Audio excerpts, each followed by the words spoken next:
Peace, and welcome to Not Church, a mystical exploration through the lens of near-death experience. No dogma, no doctrine.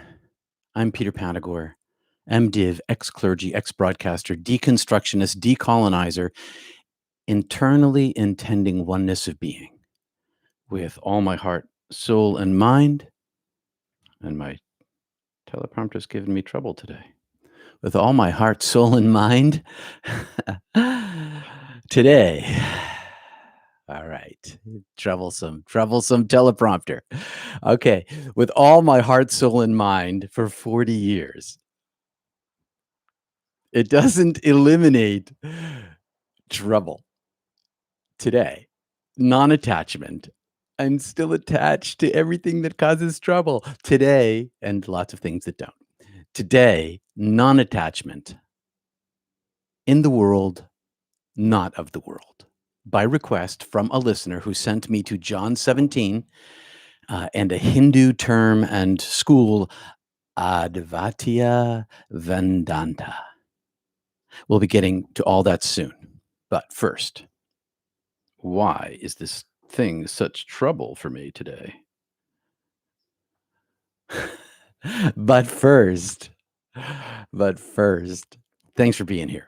And thanks for putting up with me. Thanks for your support. Visit peterpanagore.love if you want to. And thanks to Catherine, for being our moderator for Catherine. Trouble with names. I do. It's true. I just finished teaching my second Master Empowerment course workshop at the NEO Network. See the link below. My third workshop is called Aiming at the Oneness, and it's coming in October. And if you've ever had the chance to attend the live and in-person International Association for Near-Death Studies annual conference, hopefully live next year in Salt Lake City, then you will have experienced immersion inside the great bubble of love. When hundreds of NDEs gather there, it's a source of love and science. Mystics and seekers of every kind and level attend because the experiential unity there is so overwhelmingly energetic for every open heart. And I've experienced this same kind of phenomenon while listening to Gregorian chant live in the Trappist Chapel in Snowmass, Colorado. You may have felt it elsewhere yourself. Among the illuminated Trappist monks at 3 a.m. as they lose themselves in the same holy fire of unity that illuminates their whole space inside and outside, and all of them together and multiplied. The prana, the fire, it magnifies itself. And this is true for all of us. It isn't in all of us already. We just need to put ourselves aside, as we talked about last week, put ourselves aside to find ourselves. Open mind, open heart. So, settle yourself. Me too. Settle yourself now. Let's close your eyes.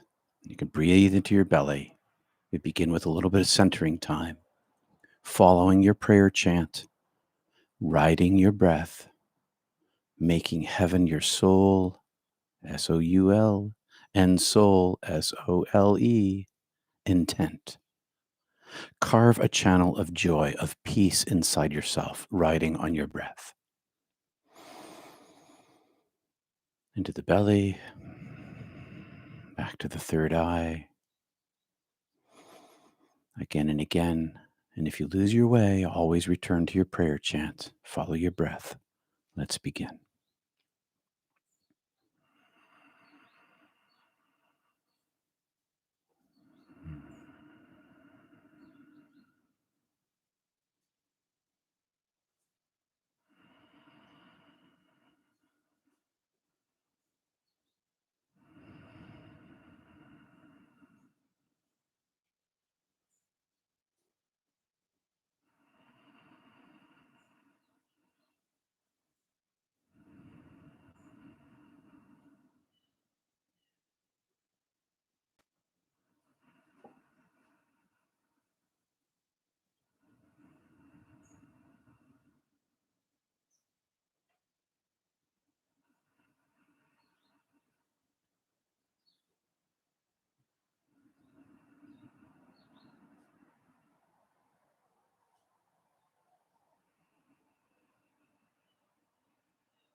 3 ohms.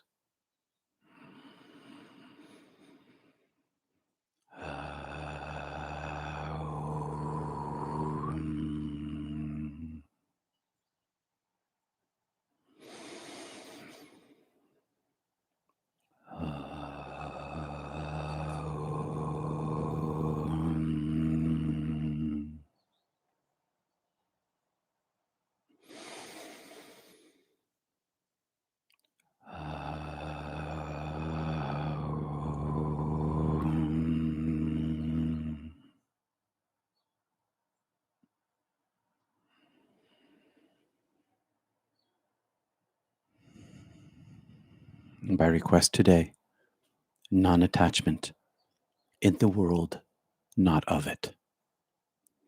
In the world, but not of it, is a paraphrase of Jesus in John 17:12-17. And here's what it says in the Passion Translation with modifications. While I was given these that you have given me, I was guarding them and keeping them in your name. But now I am returning to you, my beloved. I pray that my friends will experience and enter into my joyous delight in you, so that it is fulfilled in them and overflows. I have given them your message, and that is why the world puts them aside. For their allegiance is no longer to this world, because I am the I am, because I am not of this world. I'm asking that you not remove them from the world, but I ask that you guard their hearts against darkness. For they no longer belong to this world any more than I do. Your word is truth, so make them holy by the truth. The summary of this is often said as in the world and not of the world. This is the experience of duality that comes from a touch or more of unity. One sees the darkness and the light. One knows one belongs to the light, to the originator, who pours out of self all that there is,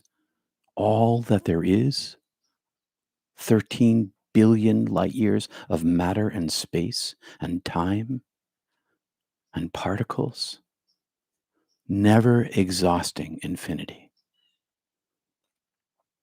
The light is the non-duality. Advaita Vedānta. Literally, non-duality is a school of Hindu philosophy and mystical experience. It's the idea that Brahma alone, pure consciousness, the unmanifested and uncreated, is ultimately real, the ultimate reality, and that the phenomenal transient world of impermanence is an illusory appearance, Maya, of Brahma, of Brahman, of Brahman. The true self, the soul, your consciousness, your Atman, is self-luminous, pure awareness in a limited form, but is paradoxically identical with Brahma. Light from light, photon, wave, and particle, a photon from photons with a capital P. Made in the image you are, sounding like Yoda. Individual consciousness is a multitude of apparent individualities. Individual consciousness, your individual consciousness, mine, everybody's, is a multitude of apparent individualities. When in truth, in infinity, we are aspects of the oneness, pouring out from light, created and manifesting right now. Think of all these facets like colors in the world. The sunlight is pouring through a prism, and each beam is a part of the whole. Non attachment is an ongoing realization. It's an ongoing realization. It's a lived experience that heaven is within, and that joyous delight, that heaven within, is our true nature. Once one encounters this truth inside oneself, one cannot unknow it. There is no unknowing of that which is known. It can't be forgotten or ignored. And with each new knowing, you take one more step out of this world. Self realized Jesus, transfigured Jesus, was able, through his radiance and miracles, to reveal this inner light to his friends. It transmits from one person to the other, and it magnifies. That's what it does. Like at the conference, or in the monastery, or among us now. And if you open your heart and open your mind and feel for it, it's always been inside you. It weaves the universe together. Light hidden inside the darkness, in the world, not of the world, of light. The light is communal, and the darkness is not evil. It's just where we live. I live as a witness to my own life.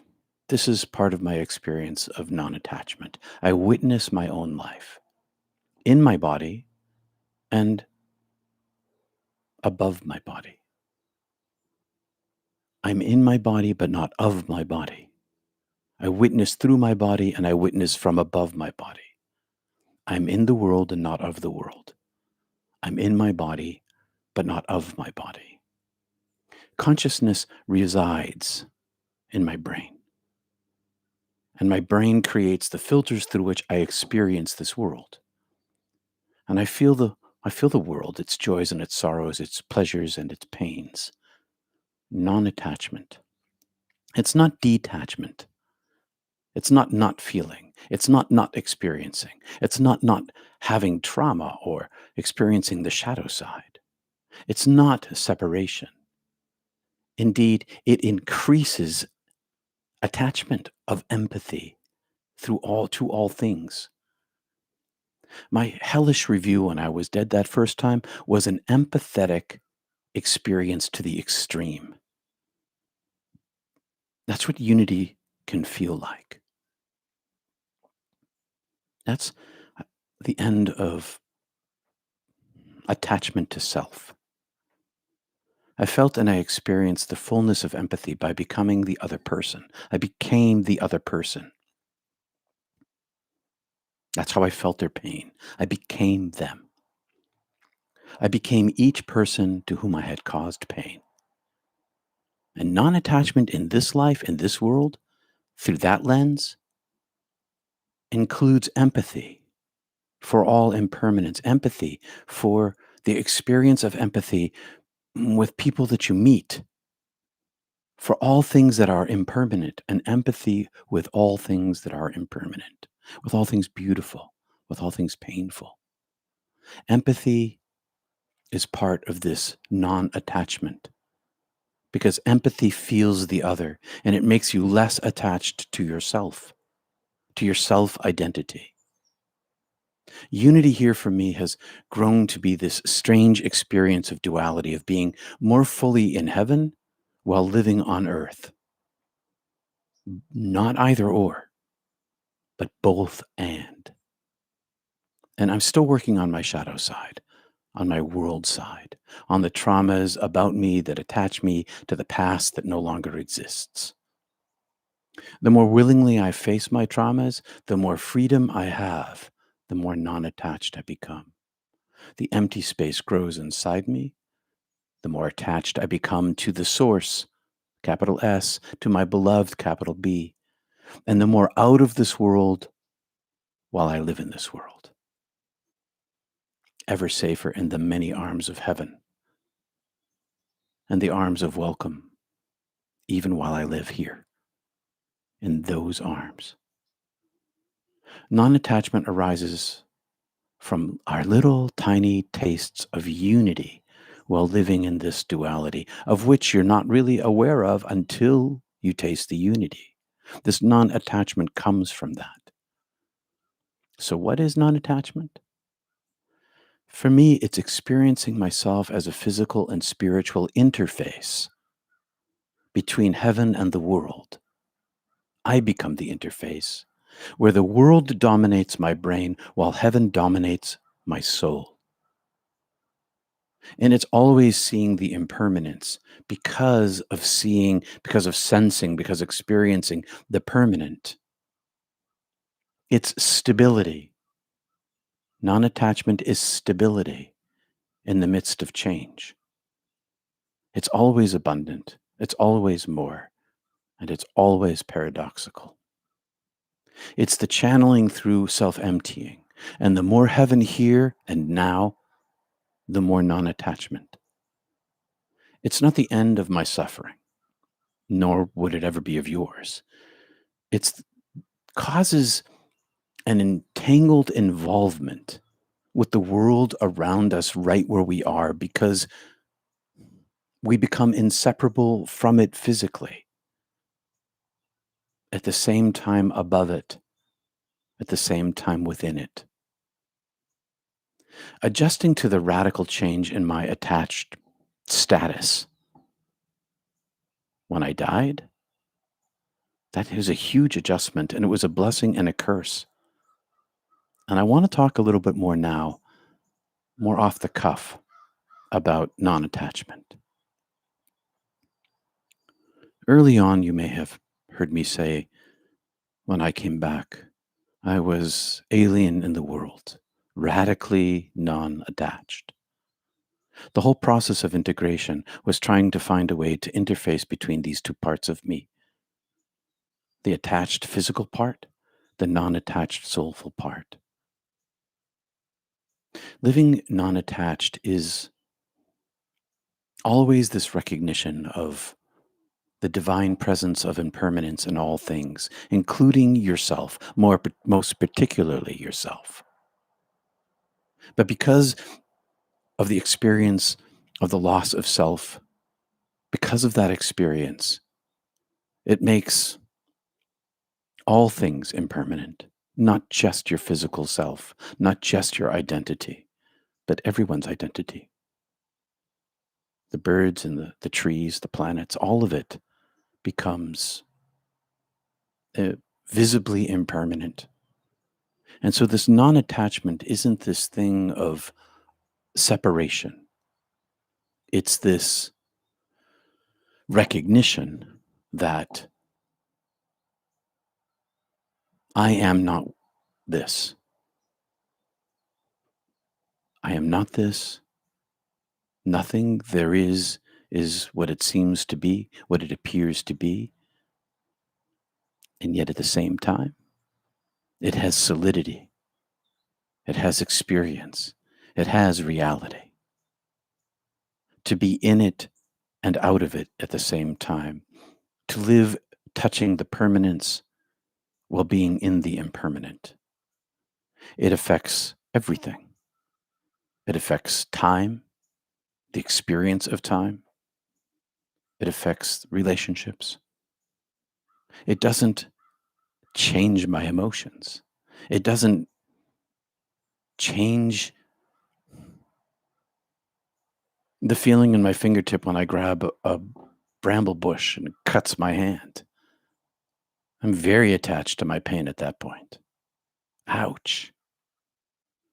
But even with the ouch, there's always this knowledge of being from somewhere else and going back home again. Able to do that at the end of life, but also able to do that now. To have an ongoing relationship so that I don't get lost in the dark here. And by having this light inside myself, illuminating my path inside of me,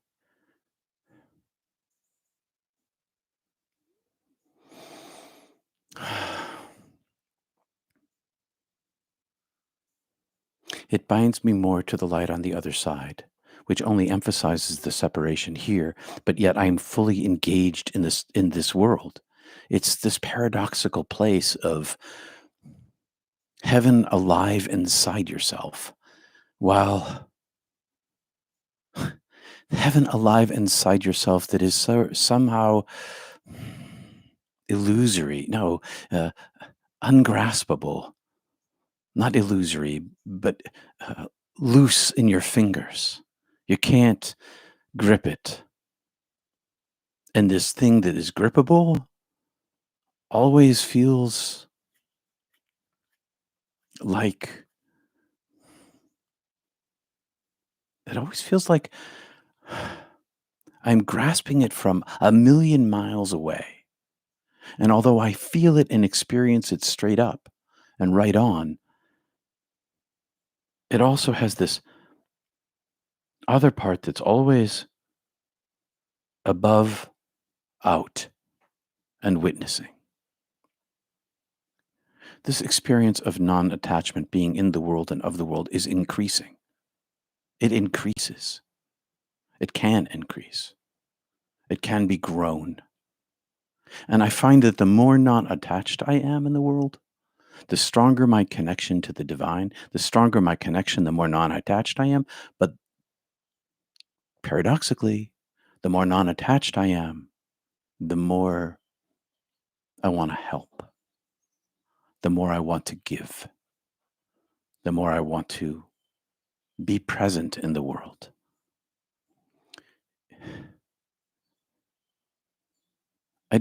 Non attachment isn't floating above the world, it's being integrated in the world while floating above the world.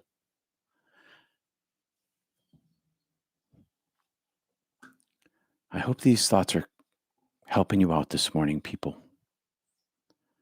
It's a hard thing to talk about.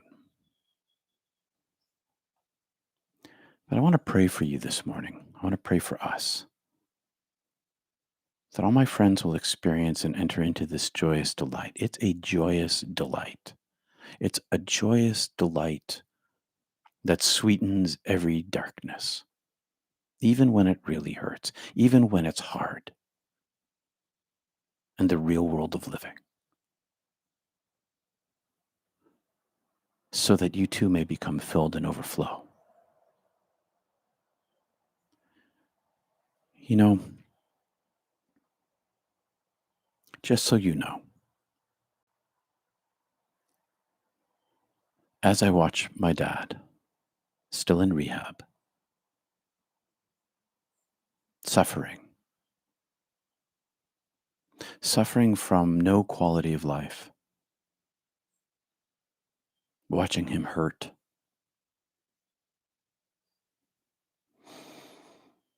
and that's the attachment part. I feel his pain. I wish I could fix it. But the non attachment part, I keep trying to tell him it will be all well, will happen. You will have all wellness. And I know that it hurts now. And I'm doing my best to help, as we all do.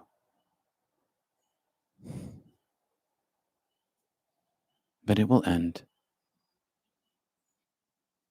and you'll find peace.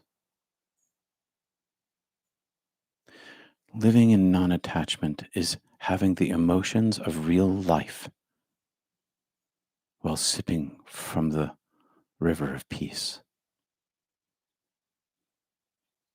One is sustained from heaven while walking in the desert.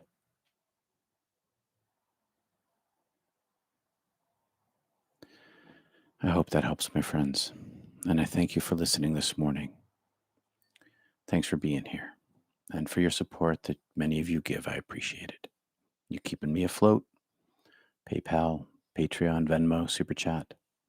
You can book a time to talk with me about your spiritual experience at peterpanagore.love. And if you ever encounter the divine presence when we're together, let me know in the chat or in the comments. And if you've experienced being in the world but not of it, I'd like to know about it.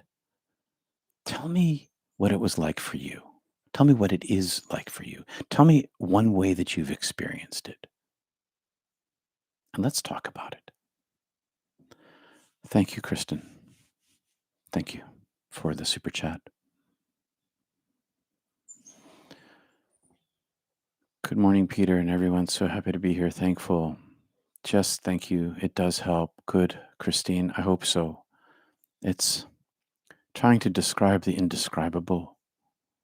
Thank you, Rachel, for your super chat. Thanks. Just trying to do my job. I'm going to skim back through and see with Salt Lake City, Sean. Yeah, it's what it sounds like. The conference should be in Salt Lake City. Judith, attached? Yes, it's this strange, it's non-attachment is this strange experience of still feeling all of your real actual emotions and life experience while being outside it at the same time. It's being in it and out of it together, at least for me. Can't speak for anybody else. I'm going to skip back up here and say hi to lots of folks I didn't say hi before, too.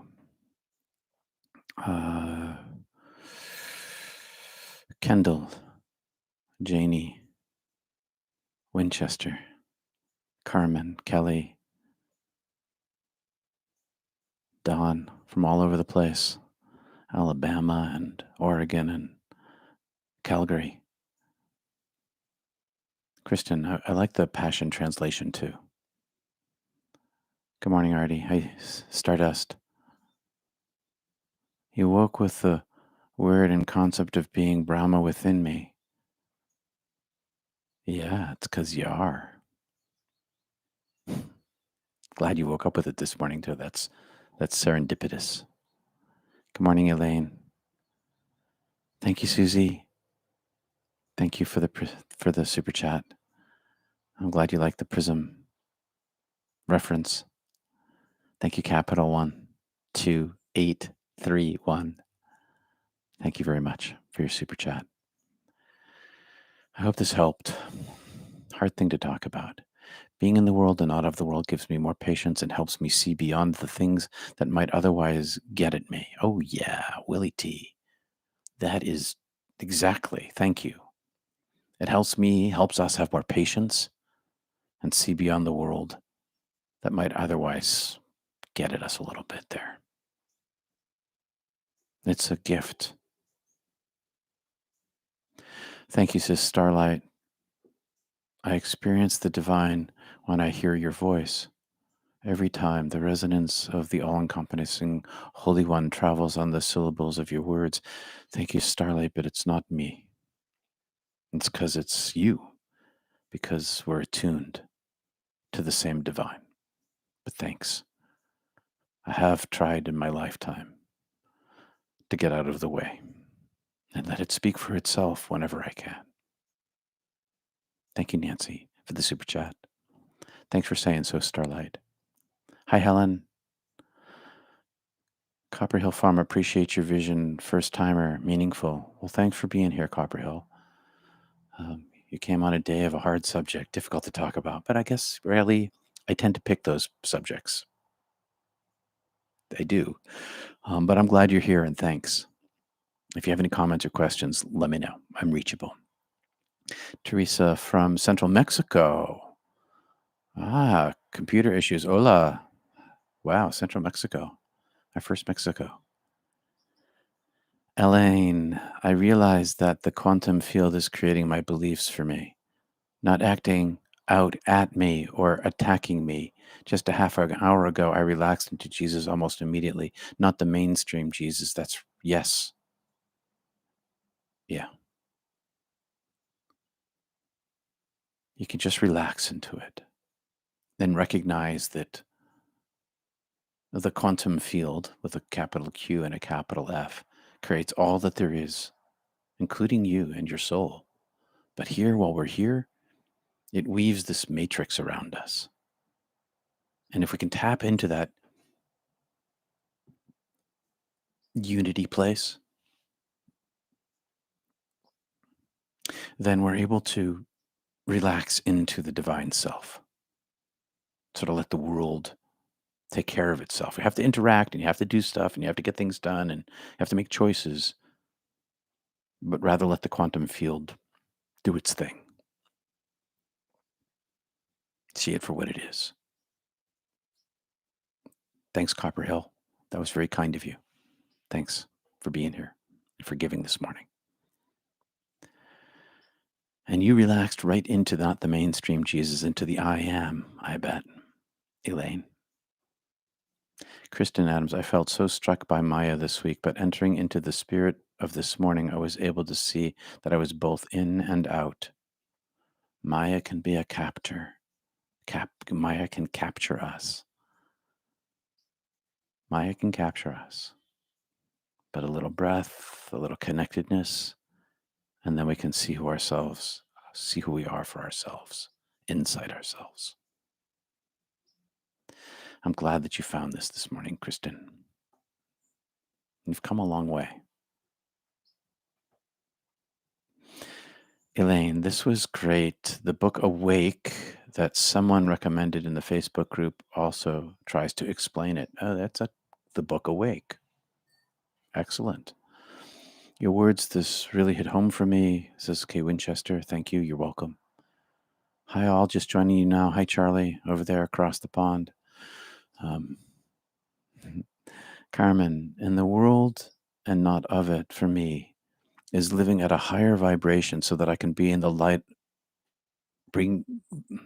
so that I can be the light to the world and not be brought down into it.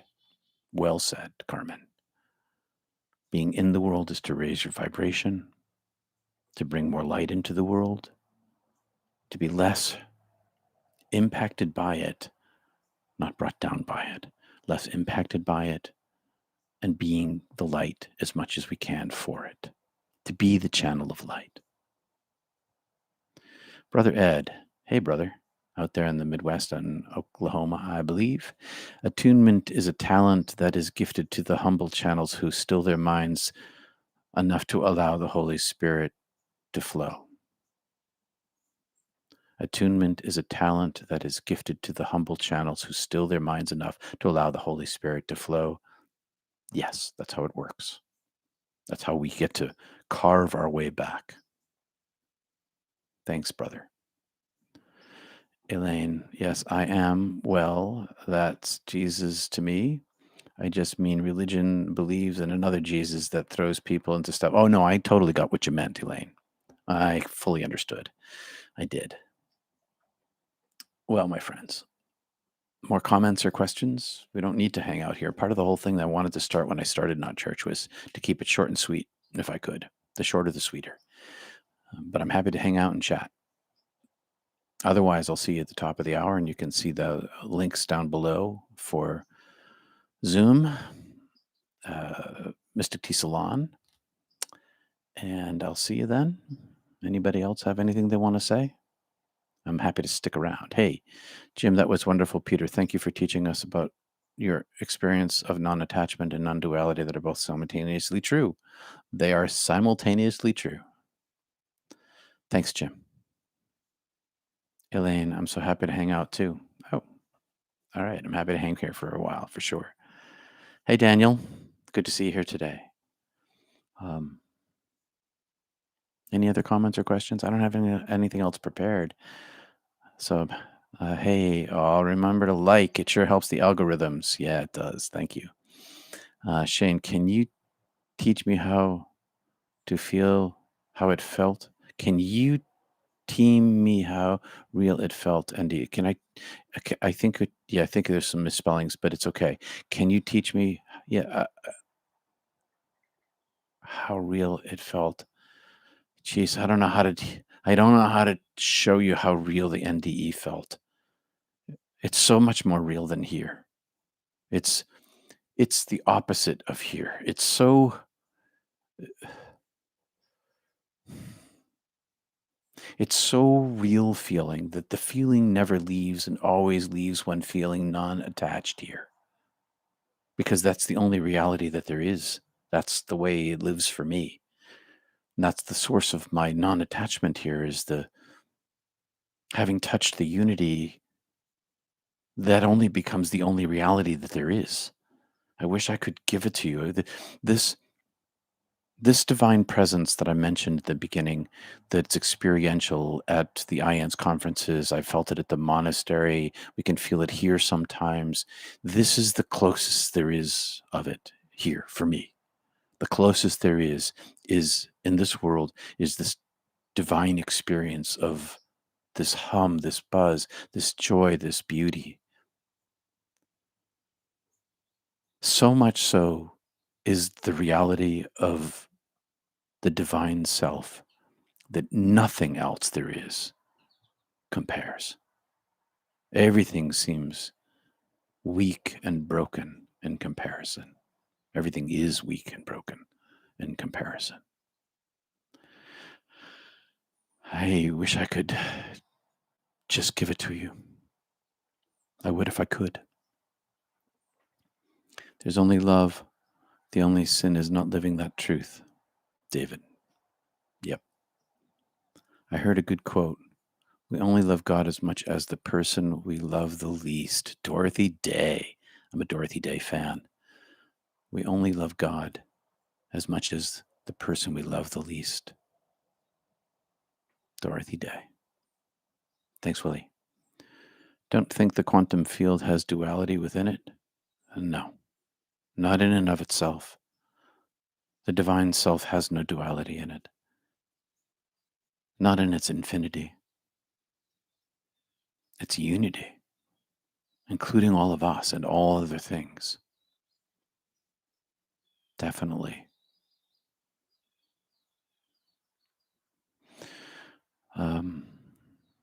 Extreme openness, filled with unconditional love, no worries, all peace. True, true. Where Daniel says, Karen, Elise, we are so much bigger than physicality. Foxes have holes, and the birds have airs. Foxes have holes, and birds of the air have nests, but the Son of Man hath nowhere to lay his head, says Jesus in Luke. We are homeless in the world. That's the experience of non-attachment. It's a sense of homelessness in the world. A sense of homelessness. Nowhere to rest. Only one place to rest, and the divine reality itself, because it is rest.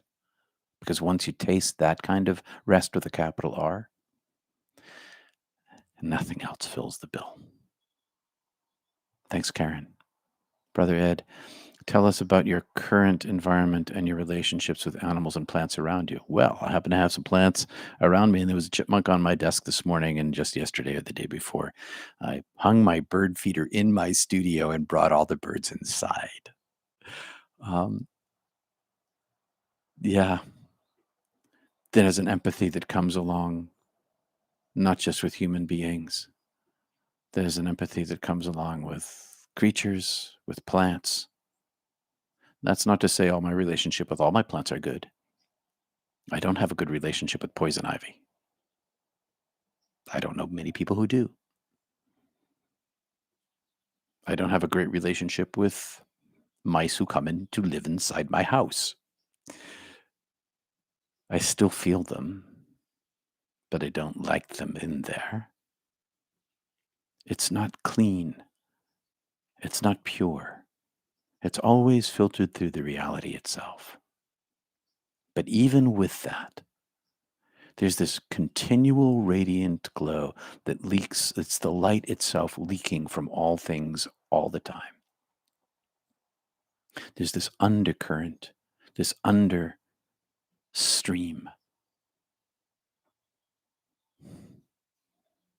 that shows that even though they are encased in the physical, the light in life still lives within them and leaks through them. My relationship with animals and plants, it's the same as with my relationship with people on a soul level. Because on the deepest soul level, because it's all the same substance. There's no separation, which doesn't mean that I'm not living in the world as a realist, because I do live as a realist. I protect myself against the mice. They're not welcome in the house. Catch them as I might, because that's the real world. I still love them, though, as hard as that might be for some people to hear. But I live in the country. You live in the country, you find that out. When family resents you because of this separation, yeah, well, I know, Helen. Just because you live in the inside having touched the unity doesn't mean that they understand you or accept you. I tend not to talk about this with people who don't want to hear it. I can't change them. My words aren't helpful to them. So why, as Jesus said, toss my pearls in the mud? Not that I have pearls, because I don't. But if I had pearls, I wouldn't toss them in the mud. That's for sure. So I don't talk to those who can't hear, including my family. And if they resent me for it, which they don't, but if they did resent me for it, I'd just keep my mouth shut even tighter and love them just the same, the best I could. I hope that helps. That's hard to do. I struggle with it because most of the time, you can't really hide it. I make my decisions out of it because it's not just something that happens inside my head, it's my reality.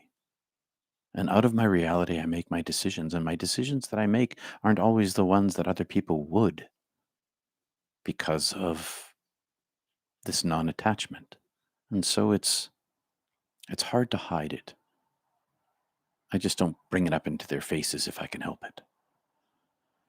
Those who don't want to hear it. I have a theory that the field is not the same as God. The field of duality is a reduction of the divine. It has an essence of it underneath it. It's the love that's the secret ingredient. The divine experiences all aspects of this duality personally, witnesses all of it at once. But it's not the fullness, no. It can't be. It's limitedness. But it also has, paradoxically, the presence itself. That's what I saw, anyway. Take it for what it's worth. I've recently been introduced to Saint Germain and the I Am Discourse and the Violet Flame. I've not heard you speak of him. Any thoughts? Hi, Kelly. Yeah, I read a couple of, definitely one book twice about Saint Germain. Don't know a lot about it. Haven't studied it. Like I haven't studied A Course in Miracles or the Quran in depth. I've only read half of that. I don't know a lot about it, so I can't really speak to it. I have friends who are dedicated to it.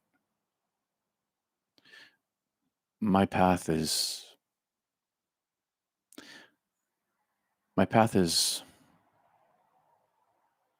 interior in the context of the culture I find myself in.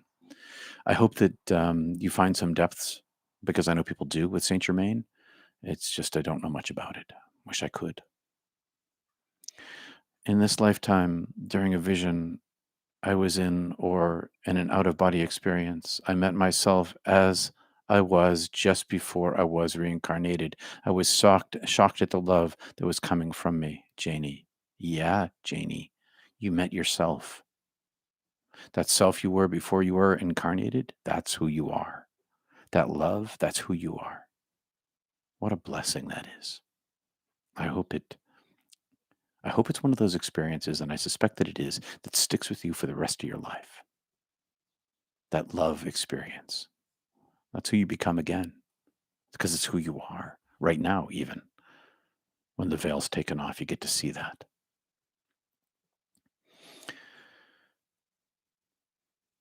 Annie, thank you, Brother Ed, for your question, and thanks for your hopeful and joyous response, Peter. Brother Ed's a good guy. When we come back into the. Oh, you must have clicked before you finished. Brother Ed, David, love flows from you, others' actions do not need to affect you.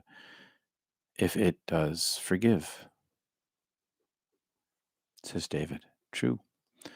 Christine, have you ever spoken about or had thoughts about what created Source? Uncreated, unmanifested, no beginning, infinity. I can say what I saw of infinity. I saw quite a bit. I can say that the closer I got to infinity, the further away it receded. I could see in every direction greater distances than I'd ever seen before by billions of light years. But I couldn't see to the penetrating center of, I couldn't penetrate to see the center or the beginning of infinity, because infinity is, by definition, without beginning.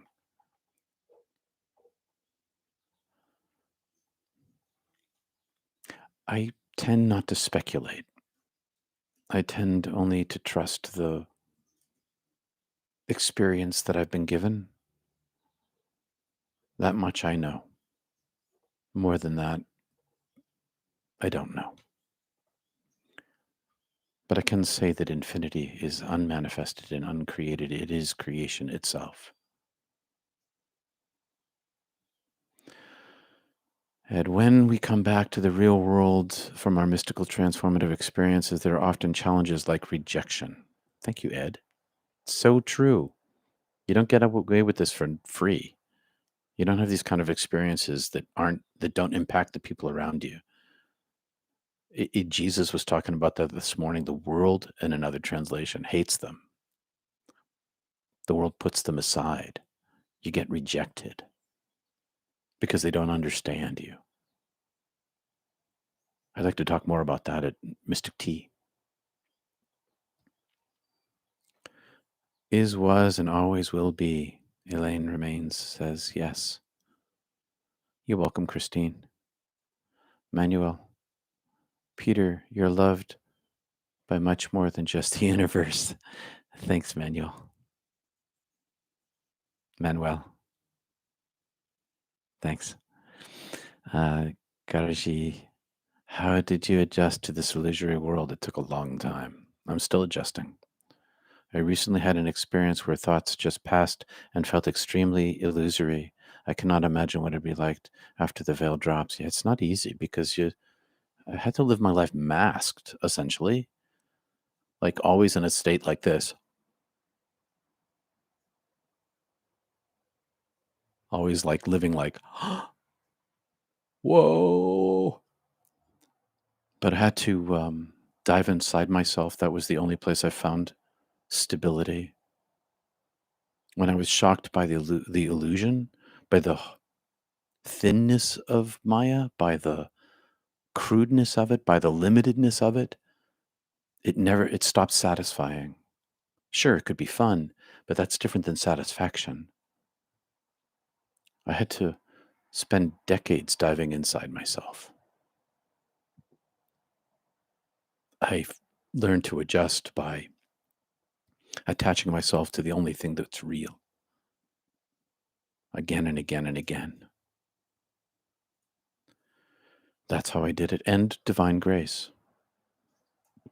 who held the bigger part. Divine grace lifted me out of myself and gave me greater grounding. Oddly, by getting lifted up, you don't think you get grounding, but that's the way it works for me.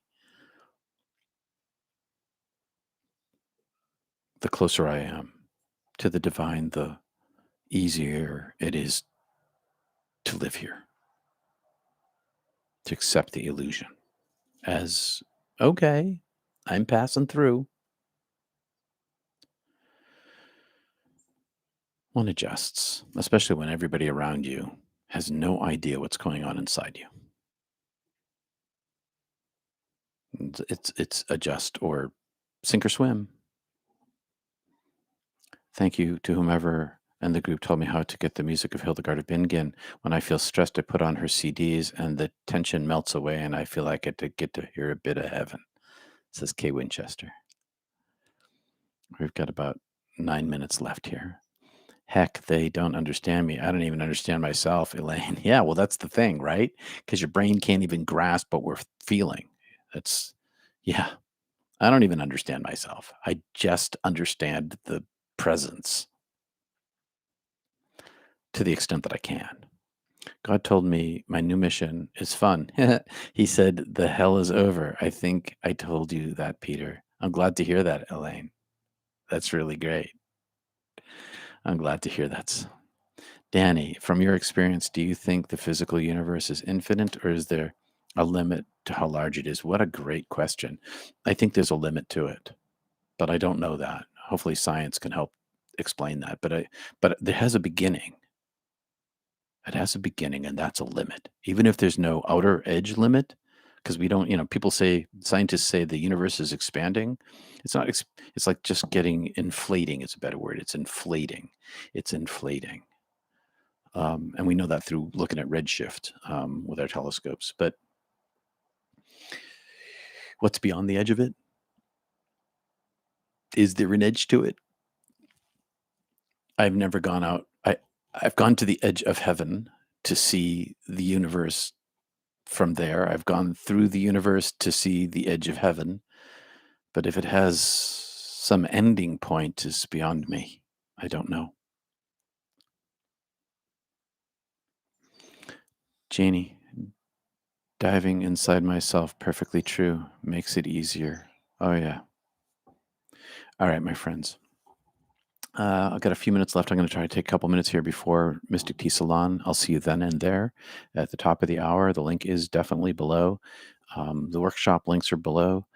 Good to have you here this morning. Thanks for talking about this with me. It's a difficult subject to talk about because it's ineffable. And so your participation made it very helpful. I appreciate the participation of everybody here today. And if you were willing to talk about it, well, thanks. What am I saying? It sounds like this is monotony for you, but that wasn't the intention, I'm sure. It's, well, you mean the world monotonous?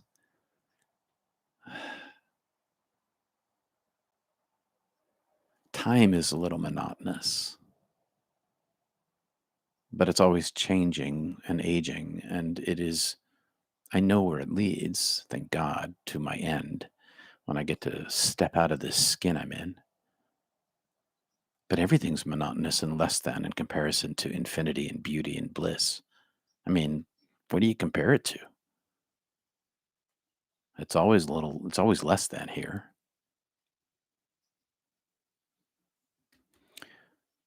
Yeah, a little monotonous, I guess. Um, Great questions. I have wondered who created God and where the end of the universe is since I've been a teen, says Angel. Well, we're learning a lot. I mean, you can talk about the end of what's beyond the expanding universe. You can go in the macro. That's the macro. You can go in the micro. We're doing a lot better with the micro end of things here down on Earth and our physics and the discovery of the smaller and smaller particles of physics. So we're trying to reach the lower limit of the edge of where we can find out what it is here. So we're looking in two different directions. It's pretty cool. That's why science is awesome. Um, but I've been to the edge of the universe from the point of view of heaven. Thanks, everybody. Love to you all. Take care, Rod. You too. You missed the bliss. Yeah. Well, you'll get it again, Elaine. It's not gone forever. I miss it too. Glad you were here, Copper Hill Farm. Thanks. Love together. David, good to see you. Kelly, peace to all. Elaine, Peter, do you think that the guardian angel would lead you to bad things for your growth? I'm not sure that our guardian, no, I don't think that, no. But I think that there are hard things to endure that bring us to growth. I'm not sure that bad or good is the right juxtaposition. But anyway, I'll see you guys at the top of the hour. It's 56 now, and I got to take a minute or two here. So peace and love to you all. See you in a few minutes at Mystic Tea Salon.